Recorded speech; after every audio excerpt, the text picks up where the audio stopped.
Coming up, two organizations, one goal. See how art is being used to drive change and empower Indigenous communities. Plus, it's one of the major sporting events of the year. And this year, Super Bowl LVIII will also be a place for protest. We'll explain why.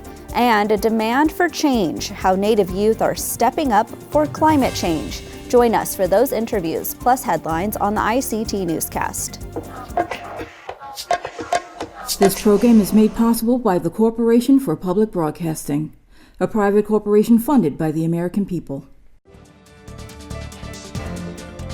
Support for the ICT Newscast with Aaliyah Chavez comes from the Arizona PBS studios in Phoenix at the Walter Cronkite School of Journalism and Mass Communications at Arizona State University.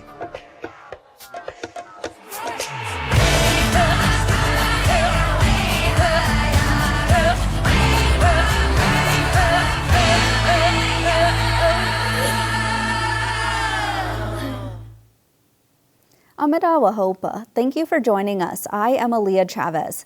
We start today in Arizona, where two tribes are urging a judge to halt construction on a power transmission line before it damages historic and cultural resources. The San Carlos Apache tribe and the Tohono O'odham Nation, along with conservation groups, sued the Department of the Interior after it approved a 550-mile-long transmission line that would run through the San Pedro Valley. They claim the DOI's Bureau of Land Management completely disregarded its obligations under the National Historic Preservation Act. That federal law is intended to preserve historic and archaeological sites in the U.S. The transmission line has already begun construction in Arizona's San Pedro Valley. We head now to Las Vegas, where earlier this week there was a celebration of Native culture and women in sports. United Natives teamed up with the NFL Alumni Association to sponsor an honoring luncheon. There was music and dancing, and Navajo Dr. Crystal Lee spoke about owning a pro basketball team in Mexico. The event also included the first Indigenous woman to win a medal at the Track and Field World Championships, and she offered advice to Native youth. Definitely trust the process. Do what you love to do. Have confidence in yourself. Know that I believe in you and know that you can do it. And in the long run, hard work will always pay off. We have lots more on the Super Bowl later in our newscast. Well, the Bureau of Indian Education is out with a 24/7 support line for students and staff at its schools. When those groups call the number 1-844-275-2497, they have the option to connect with immediate crisis support or non-crisis counseling services. The staff who respond to the call lines are trained in various intervention trauma models, including offering help to students with psychological first aid and coping skills. BIE Director Tony Dearman said in a statement, this was launched because mental health is essential to success in academics and in life. The number once again for BIE students and staff is 1-844-275-2497. In Wisconsin, a groundbreaking agreement will make way for a new economic development project. The Menominee Indian Tribe of Wisconsin, Kenosha County, and city officials signed an intergovernmental agreement Tuesday.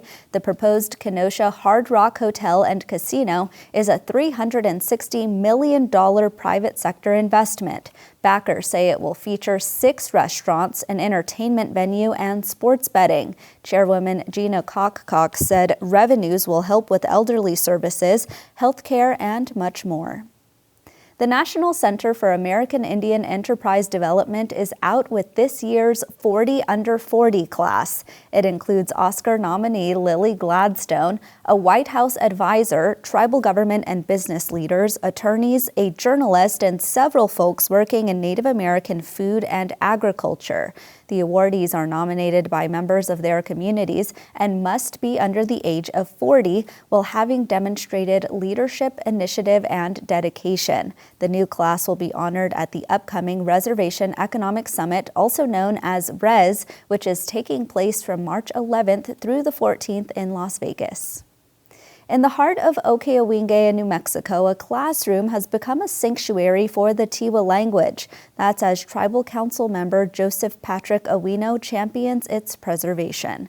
6 out of the 8 northern pueblos embrace the Tiwa language, but sadly it has declined over generations because of Indian boarding schools and the banning of Indigenous languages. For nearly 2 decades, Awino has dedicated himself to ensuring that Tewa prayers, stories, and traditions endure for generations to come. And those are the headlines for the ICT Newscast.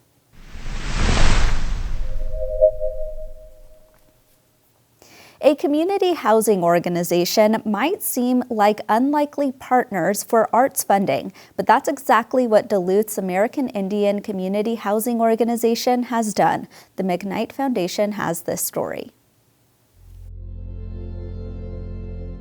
Our art carries messages about who we are as a people. It carries messages about the way that we actually see the world and interact with the world. And a lot of times it carries our prophecies and the ways that we can go forward.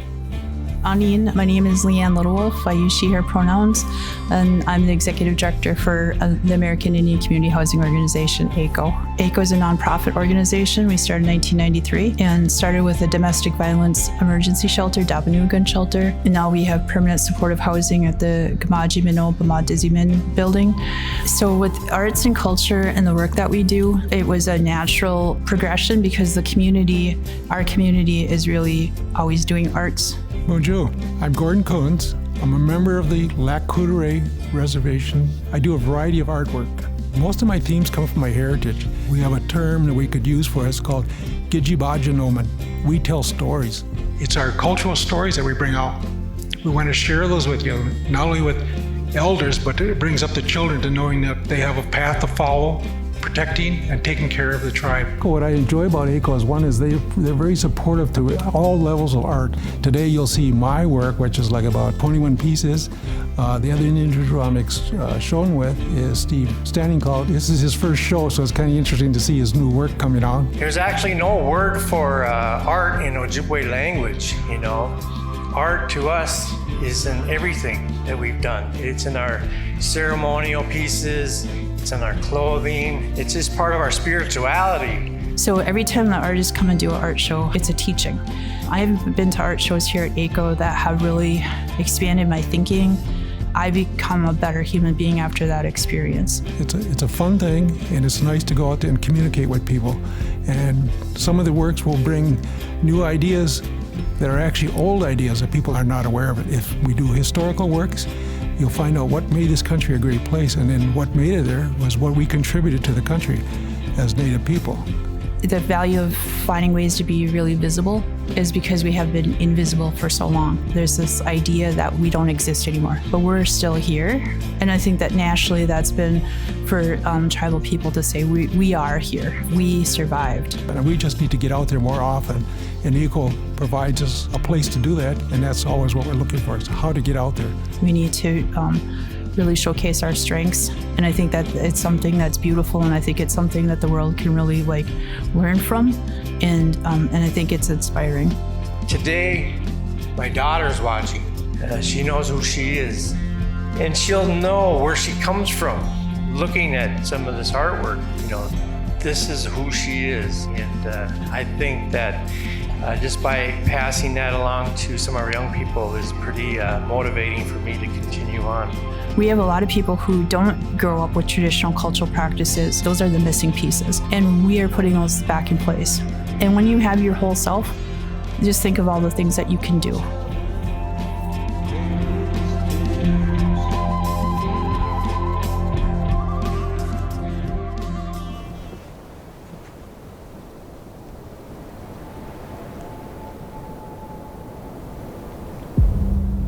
When I think about the reservation and my life there as a kid, it's a time and a place that I really yearn for because I spent that time with really formative people in my life teaching me what it meant to be Navajo.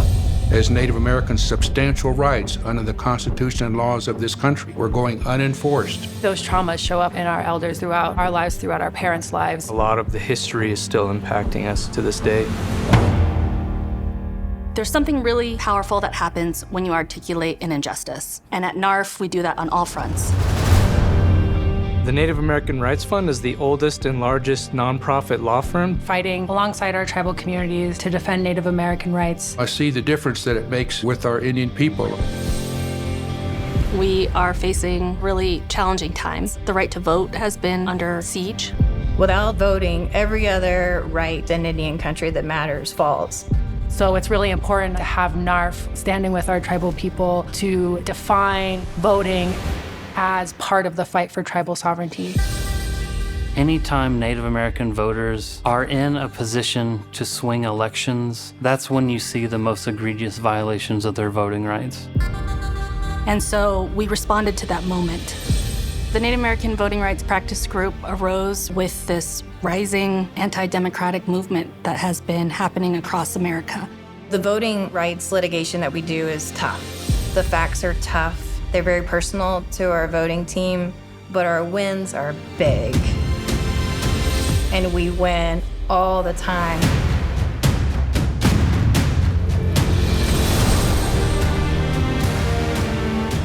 We have to be vigilant in terms of protecting our rights, just like we have these last 53 years.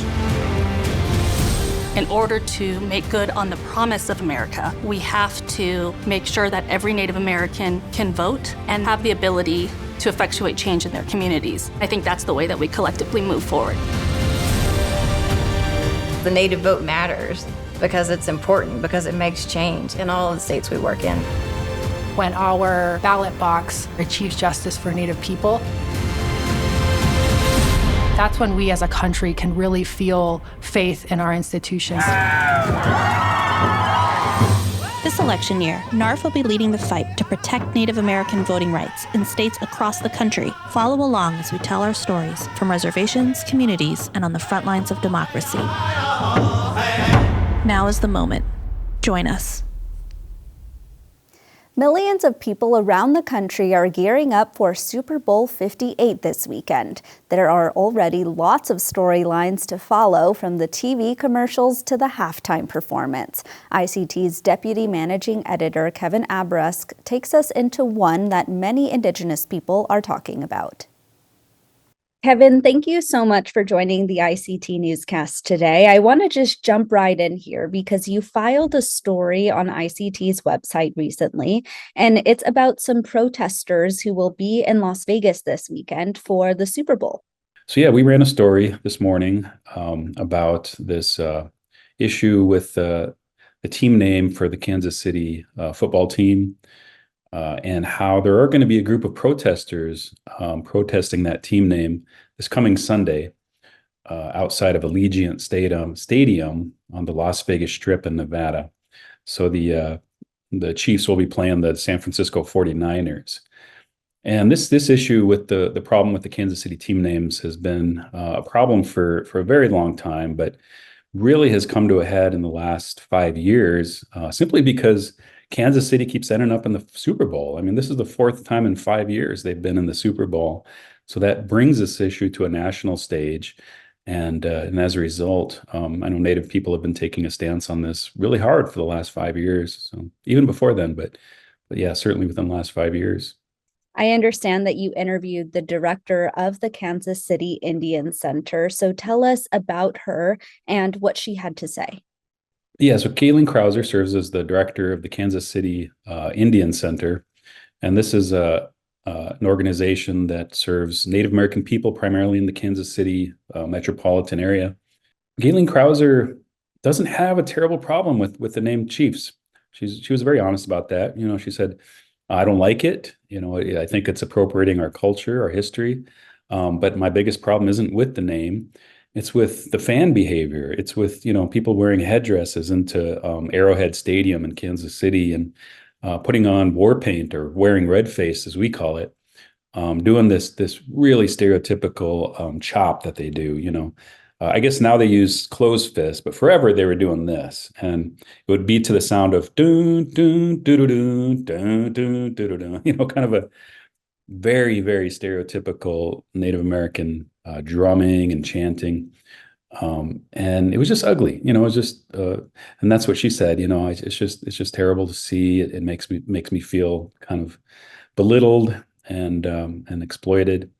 And she said she's a fan. I mean, she'd love to be a fan, rather. She'd love to be a fan outwardly of the Kansas City team, but doesn't feel she can do that since they appropriate Native culture the way they do. One thing that I've been seeing a lot on social media is the fact that Taylor Swift is now an icon of the team.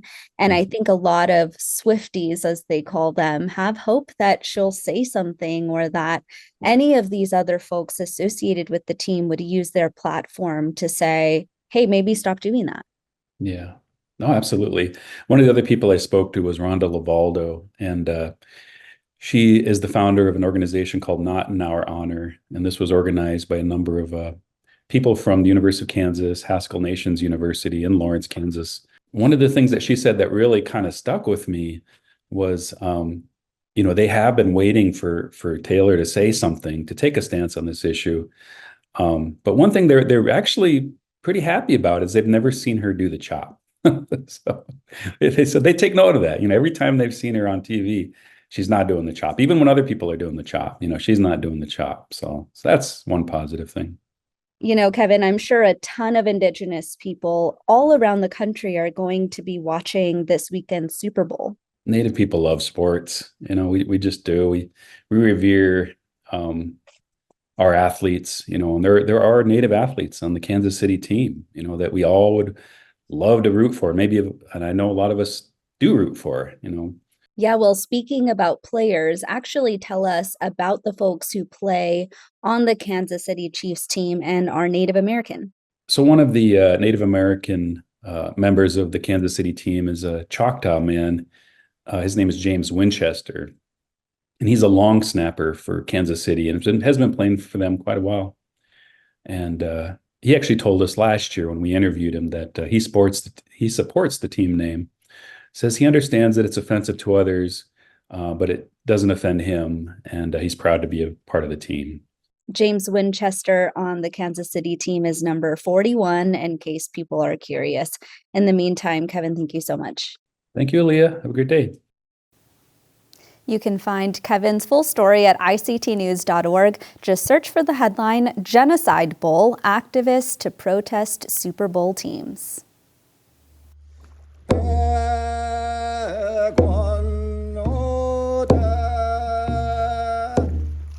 Upchidge. Upchidge. I'll see you again. Upch means again. Upchidge is I'll see you again, because there is no such thing as goodbye in the Passamaquoddy language. As the world begins to turn to Indigenous knowledge in the wake of the growing climate crisis, young Indigenous people are stepping up, demanding global leaders to make a viable future for the next generation. Daniel Herrera spoke with one of those climate youth ambassadors. The last time Charitie was on our newscast was at the 2023 White House Tribal Youth Forum. Recently, Charitie gave a keynote at the 2024 Economic and Social Council Partnership Forum.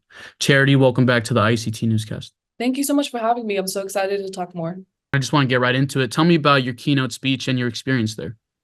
Yeah, so the point of the partnership forum with ECOSOC at the United Nations was primarily to address 2 or 3 sustainable development goals. And so for folks who don't know, the United Nations pretty much created 17 sustainable development goals to reach by 2030. There's 6 more years left, and the UN has only reached 15% of those goals. And for me, my speech was primarily about the no poverty and the climate action goal. So time and time again, I've just seen Native communities, especially my own and myself, make these hard decisions, kind of like that burden of action being placed on us when we were the ones protecting the land the most. And that was the primary message that I wanted to share with global leaders there, and then permit representatives from all over the world. In your keynote, you spoke about a transition away from fossil fuels. What would it take for that to happen? Yeah, I think, again, it was really scary saying that because I wasn't sure how people would react. But It was just incredible after that, 'cause there was so much support afterwards. But yeah, essentially, a just transition away from the fossil fuel industry looks like it means leaving no one behind. And again, it means they can't make decisions like that without us in the room. And so I'm thinking about what happened at the last COP in Dubai, and how small island nations that even in the final decision, when UN representatives created that final decision, small island nation leaders weren't in that room. That is devastating, because when we think about who's being disproportionately affected by climate change, one, it's Native people, but two, it's the small island nations. It's Samoa, it's Tonga, all of those communities, and it's also our communities back home in Alaska, those that lie on the coast, those that lie at the delta of the river, those that are literally in infrastructure that is on thawing permafrost. And so it's just incredibly important that we're in those spaces and in those rooms. That kind of leads into my next question. So do you think when you speak at these forums that they are taking what you say seriously? I feel like there's so many incredible climate justice advocates my age. Like I think of G. Bastida, I think of Aisha, Sadiqa, and they're saying the same things, but I'm not seeing action being taken by global leaders. So I hope that something tangible comes out of this. But what I do know and understand is that our communities will always have each other's back. When Typhoon Murbach hit the state of Alaska, the Alaska Native Heritage Center raised thousands of dollars, and this was done for and by community and people like Emily Edenshaw. And what I know is that if we don't get the federal help that we need, if we don't get the international help that we need, we will have each other and have each other's back, and that at the end of the day, we will be okay.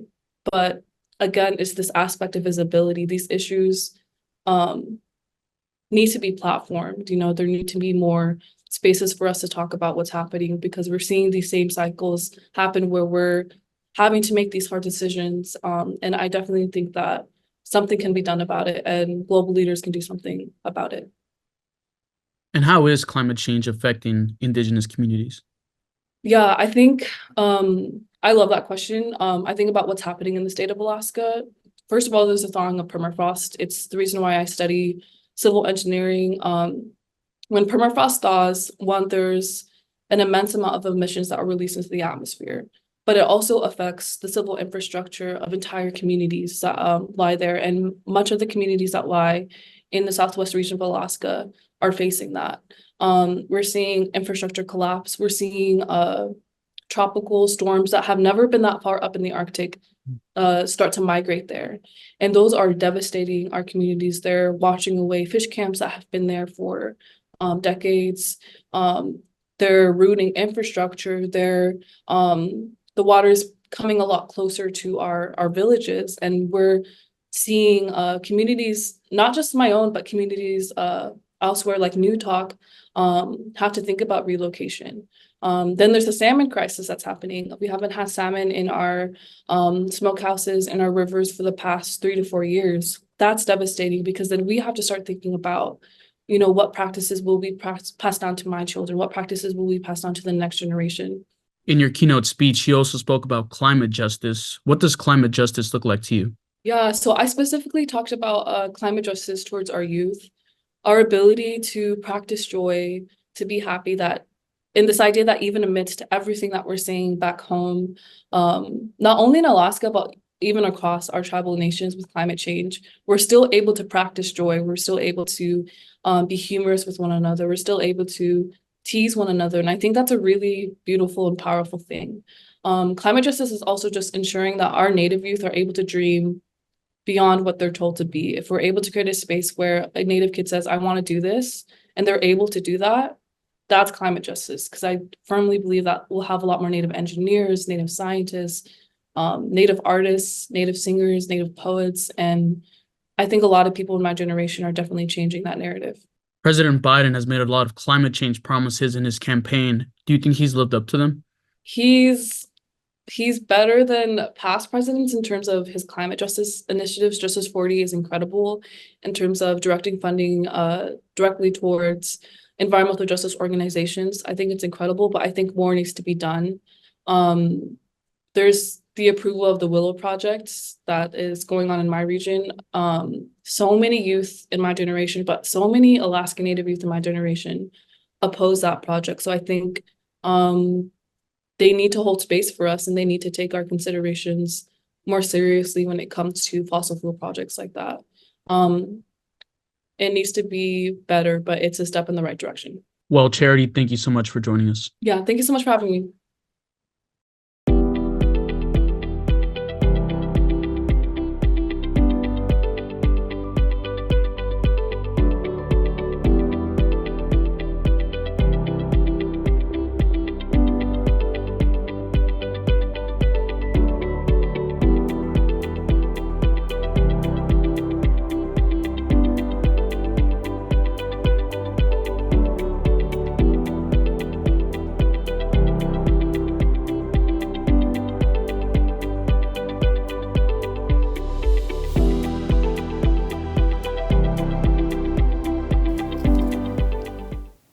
And that's a slice of our Indigenous world. For all the latest, visit ictnews.org. From all of us in the newsroom, stay safe, my relatives.